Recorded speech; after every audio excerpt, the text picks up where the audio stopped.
proročanstvo koje je uznemirilo milione? Da li je Vučićev najavljeni odlazak samo deo paklenog plana za produžetak vlasti? Zamislite sljedeće. Čovjek koji je proveo skoro deceniju i po na vrhu državne piramide, koji je izgradio sistem moći kakav Srbija nije videla od vremena Slobodana Miloševića, koji je neizmenično obavljao funkcije premijera i predsjednika. Taj čovjek sada izlazi pred svoje pristalice i kaže: odlazim.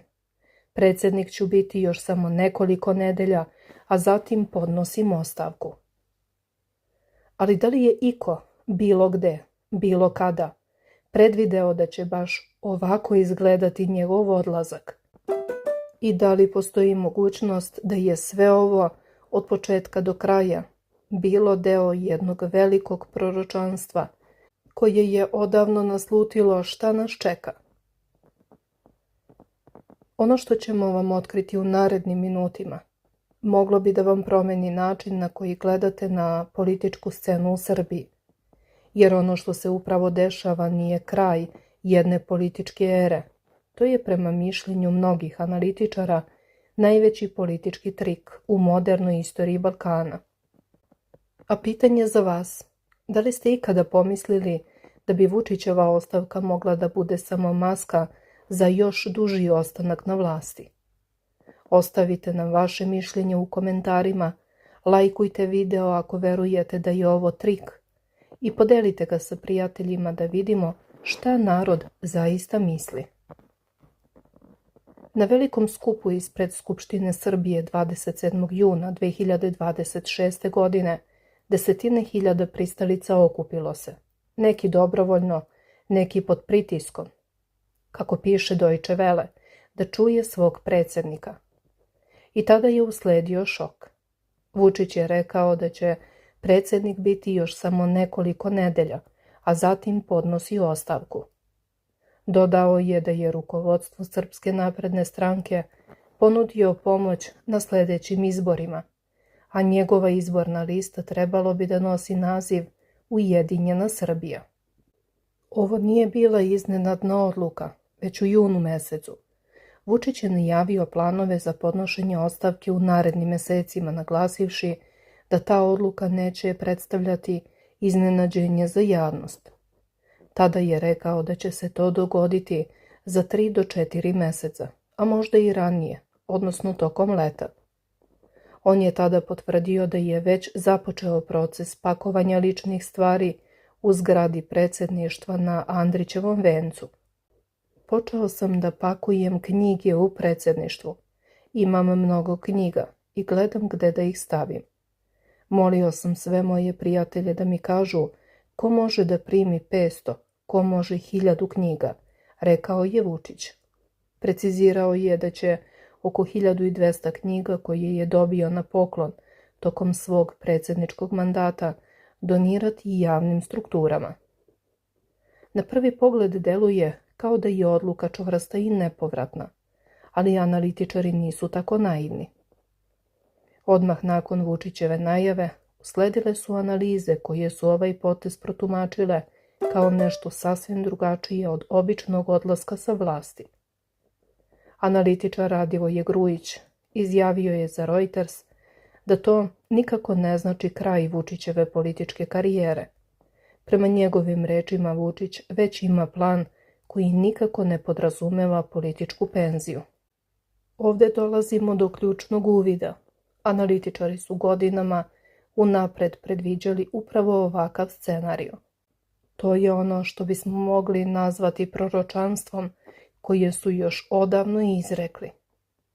Ključna stvar koju treba razumjeti jeste ustavna arhitektura Srbije.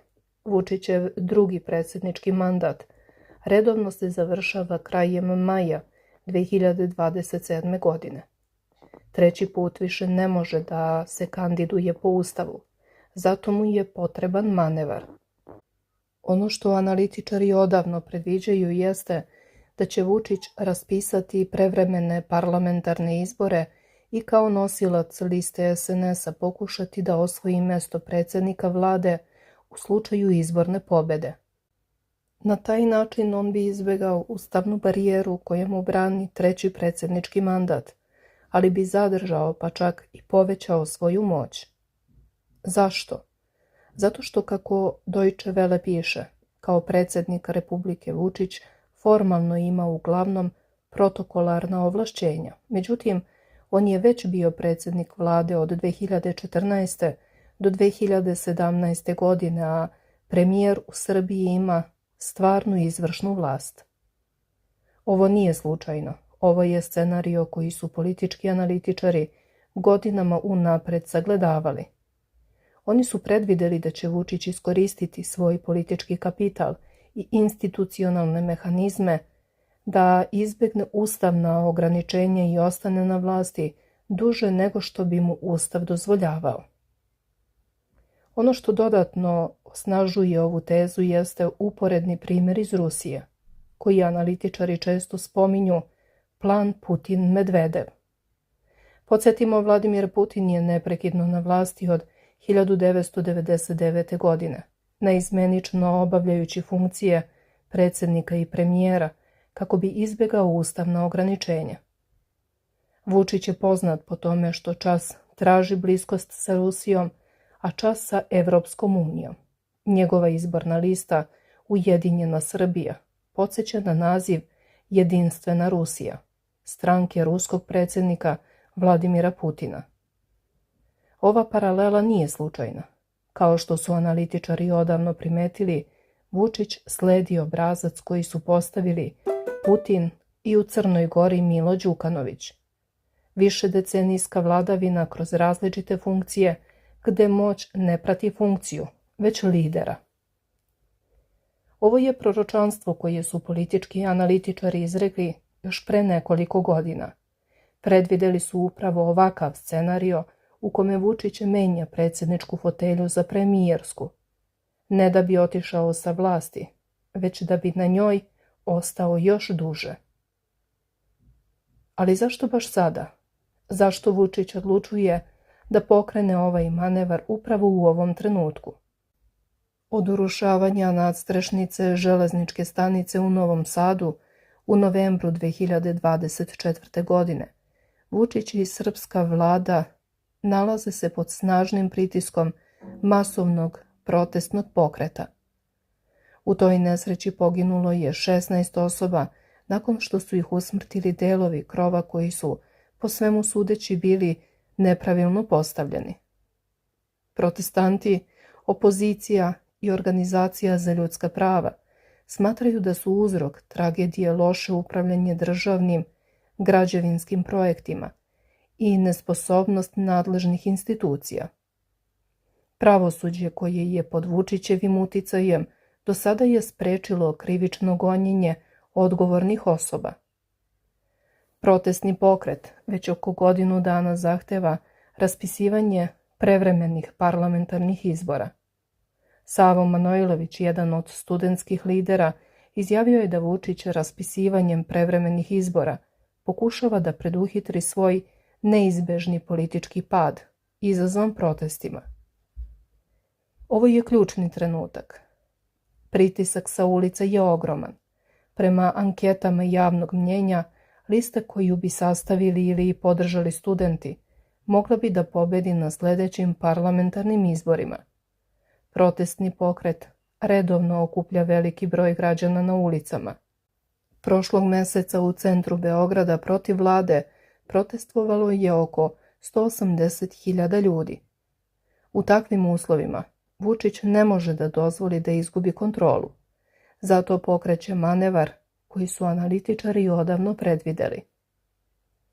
Da bismo razumeli zašto analitičari vide ovaj potez kao trik, moramo razumeti institucionalni mehanizam koji stoji iza njega. Prema zakonu predsjedniku Republike, predsjednik može podneti pismenu ostavku koju dostavlja predsjedniku Skupštine Srbije. Mandat predsjednika Republike prestaje kada ostavka prispe u Narodnu skupštinu. Predsjednik Republike dužan je da obavesti javnost o tome da je podneo ostavku i pri tome može da je obrazloži. Nakon toga predsjednik Skupštine postaje vršilac dužnosti predsjednika Republike najduže 3 meseca. On je ovlašćen da predstavlja Srbiju u zemlji i inostranstvu. Prima opozivna i akreditivna pisma, raspiše izbore, predlaže kandidata za premijera, vrši nadležnosti u oblasti odbrane i komanduje vojskom Srbije. Ono što je ključno, mandat sadašnjeg parlamenta traje do februara 2028. godine. To znači da aktuelni skupštinski saziv, u kome SNS ima 136 od 250 poslanika, može da izglasa Vučića za novog premijera bez raspisivanja parlamentarnih izbora. Ovo je institucionalni mehanizam koji omogućava Vučiću da bezbolno pređe sa predsjedničke na premijersku funkciju bez potrebe za novim izborima. Ako analitičari nisu u pravu, zašto bi Vučić najavljivao promenu naziva izborne liste u Ujedinjena Srbija? Zašto bi najavljivao da će pomoći SNS-u na sljedećim izborima? Ovo nisu reči čoveka koji odlazi u političku penziju. Sada dolazimo do ključnog dela. Šta su analitičari zapravo predvideli i kako se to sada ostvaruje? Oni su još pre nekoliko godina predvideli sljedeći scenario. Vučić ne može da se kandiduje za 3. predsjednički mandat zbog Ustava. On će zato iskoristiti svoju moć u SNS-u i Skupštini da se prebaci na mesto premijera. Na taj način će zaobići ustavno ograničenje i ostati na vlasti. Ovaj manevar će biti predstavljen kao ostavka i odlazak sa vlasti, ali će u stvari značiti produžetak njegove vladavine. I upravo to se sada dešava. Vučić je najavio ostavku, ali je istovremeno najavio da će pomoći SNS-u na sljedećim izborima i da će njegova lista nositi naziv Ujedinjena Srbija. On ne odlazi, on se priprema za novu funkciju. Deutsche Welle piše da je Vučić poznat po tome što želi da ima uticaj na sva područja društva, državne institucije, crkvu, medije. Da li je verovatno da će taj čovjek jednostavno otići sa vlasti? Analitičari kažu ne. Ako je ovo zaista trik, kako su analitičari predvideli, šta to znači za budućnost Srbije? Prvo, to znači da Vučić ostaje na vlasti, ali na drugoj funkciji, kao premijer. On bi imao veću izvršnu moć nego kao predsjednik. To bi mu omogućilo da nastavi da vodi zemlju, ali sa još većim ovlašćenjima. Drugo, to znači da protestni pokret koji zahteva vanredne izbore možda neće dobiti ono što traži. Ako SNS ima većinu u Skupštini, oni mogu da izglasaju Vučića za premijera bez novih izbora. To bi značilo da studenti i opozicija ostaju bez ključne pobjede. Treće, to znači da će se politička kriza u Srbiji nastaviti. Protesti su eskalirali upravo zato što građani traže promjene. Ako Vučić ostane na vlasti zbog institucionalnih manevara, protesti bi mogli da se intenziviraju. I konačno, to znači da je predviđanje analitičara, ono proročanstvo o Vučićevom produženom ostanku na vlasti kroz promjenu funkcije, postalo stvarnost. Sve ovo se dešava u trenutku kada Srbija na spoljno-političkom planu vodi osjetljivu politiku balansiranja. Zemlja je kandidat za članstvo u Evropskoj uniji, ali istovremeno održava bliske odnose sa Rusijom i Kinom. Pre ulaska u Evropsku uniju Srbija mora da unapredi vladavinu prava, što uključuje obezbeđivanje uslova za slobodne i poštene izbore, kao i efikasniju borbu protiv korupcije i organizovanog kriminala. Osim toga, Evropska unija od vlasti u Beogradu zahteva usklađivanje spoljne politike Srbije sa zajedničkom spoljnom politikom Unije. Ovo dodatno komplikuje situaciju. Ako Vučić ostane na vlasti kroz institucionalni manevar, to bi moglo da ugrozi evropske integracije Srbije. Evropska unija već dugo kritikuje nazadovanje demokratije u Srbiji, a ovakav potez bio bi dodatni udarac na kredibilitet srpskih institucija. Sada su sve oči uprte u to kada će Vučić tačno podneti ostavku. Da li će to biti u roku od nekoliko nedelja kako je najavio i da li će nakon toga uslediti njegov povratak na mesto premijera? Ono što je sigurno jeste da analitičari nisu iznenađeni. Oni su odavno predvideli upravo ovakav scenario. To je ono što bismo mogli nazvati političkim proročanstvom, ne nadprirodnim predviđanjem, već analitičkim uvidom u obrasce ponašanja autoritarnih lidera. Vučić je naizgled na vrhuncu svoje moći, ali istovremeno pritisak sa ulica je ogroman. Njegov manevar, prelazak na mesto premijera, pokazuje da on prepoznaje opasnost, ali i da ima plan kako da je izbegne. Na kraju ostaje pitanje, da li je sve ovo bilo predviđeno, da li analitičari jesu proroci koji su odavno naslutili Vučićev manevar? Odgovor je da. Politikolozi i analitičari su godinama upozoravali na ovaj scenario. Oni su predvideli da će Vučić, suočen sa ustavnom preprekom za 3. mandat, pokušati da pređe na mesto premijera. Vučićev 2. predsjednički mandat završava se krajem maja 2027. godine i on više ne može da se kandiduje. Zato mu je sve ovo i potrebno. Ono što vidimo nije kraj jedne političke ere. To je, kako oni tvrde, početak nove faze Vučićeve vladavine. On ne odlazi sa vlasti. On menja poziciju kako bi na vlasti ostao još duže. Sada je red na vas. Da li verujete da je Vučićeva ostavka stvarna ili je ovo samo deo paklenog plana za produžetak vlasti?